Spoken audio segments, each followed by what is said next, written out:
A very special that I give to very special people. যুক্তরাষ্ট্রের সরকারি দক্ষতা বিভাগের প্রধান হিসেবে সদ্য অব্যাহতি নিয়েছেন ইলন মাস্ক। শুক্রবার ওভাল অফিসে মাস্কের বিদায় অনুষ্ঠানের আয়োজন করা হয়।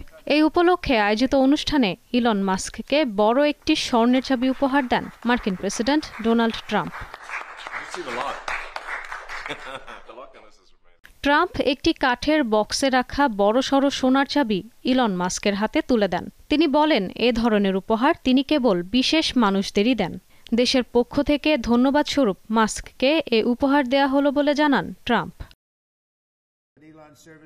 ওভাল অফিসে আয়োজিত যৌথ সংবাদ সম্মেলনে মার্কিন প্রেসিডেন্ট বলেন, এটা সরকারি দক্ষতা বিভাগের শেষ নয়, বরং সত্যিকার অর্থে সূচনা পর্ব। ওভাল অফিসে ইলন মাস্কের প্রশংসা করেন রিপাবলিকান নেতা ট্রাম্প। তার মতে, মাস্ক যেসব সরকারি সংস্কার কর্মসূচি চালিয়েছেন তা কয়েক প্রজন্মের মধ্যে সবচেয়ে ব্যাপক ও গুরুত্বপূর্ণ। সরকারি দক্ষতা বিভাগ থেকে অব্যাহতি দিলেও ভবিষ্যতে প্রেসিডেন্ট যখনই চাইবেন তখনই তিনি পরামর্শ দিতে থাকবেন বলে জানিয়েছেন ইলন মাস্ক। ট্রাম্প যদি কোনো কাজ করতে চান, তিনি প্রেসিডেন্টের সেবায় নিয়োজিত আছেন বলে জানান মাস্ক। একই প্রত্যাশার কথা জানান ট্রাম্পও। ওয়ালটন বিএলডিসি ফ্যান, খরচ বাঁচে 65% পর্যন্ত। ওয়ালটন বিএলডিসি ফ্যান ছড়ায় স্বস্তির সবুজ হাওয়া। সম্প্রতি ইলন মাস্ক যুক্তরাষ্ট্রের সরকারি দক্ষতা বিভাগের প্রধানের পদ থেকে সরে দাঁড়ানোর ঘোষণা দেন। এই বিভাগে তার দায়িত্ব ছিল যুক্তরাষ্ট্রের সরকারি খরচ কমানো। বিশেষ সরকারি উপদেষ্টা হিসেবে তার মেয়াদ প্রায় শেষের দিকে ছিল।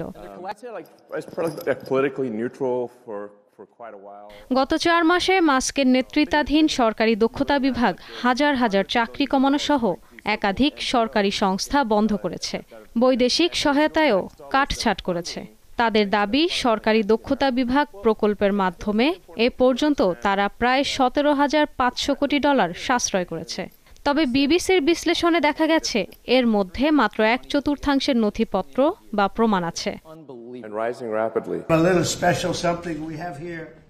সাউথ আফ্রিকার বংশোদ্ভূত ইলন মাস্ক শুক্রবার ওভাল অফিসে হাজির হয়েছিলেন কালো টি-শার্ট পরে। সেখানে সাদা অক্ষরে লেখা ছিল DOGE ফাদার। মাস্কের মাথায় ছিল কালো রঙের ক্যাপ।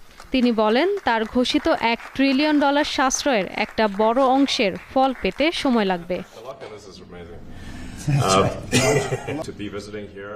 ইশরাত সুমা, দীপ্ত সংবাদ।